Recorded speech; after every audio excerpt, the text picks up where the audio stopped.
Next lesson I want to talk about from the Maze Runner is this idea of leaders and followers. So as evidenced throughout these movies, Thomas is like a natural born leader. And so often early on he just led by example. He was bold, he stood strong in his convictions, and when he believed in something, he wasn't going to allow anyone to stand in his way and stop him. Has anyone tried climbing to the top? Tried it. Yeah, well, what about the box?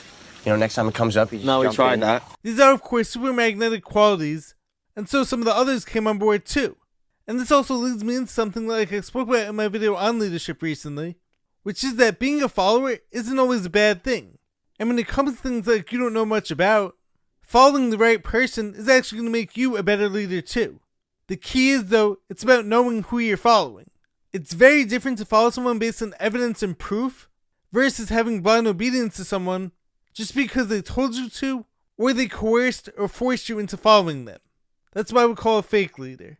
The whole trust me just because like I'm in a position of authority is an extremely flawed way of looking at things, and I will never follow someone just based on that.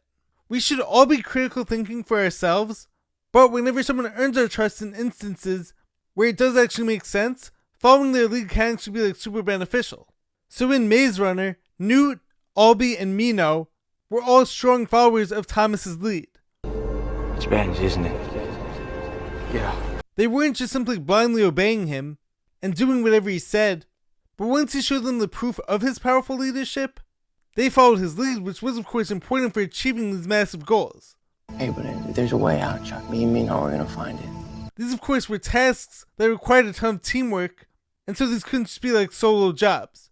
However, Gally on the other hand was not a true leader in that first movie. He opposed Thomas's boldness every chance he got, and he rejected someone who was trying to help them all escape this prison. Everything started going wrong the minute you showed up. He got too comfortable being held down that he actually justified the whole prison for them. It's not a true leader at all.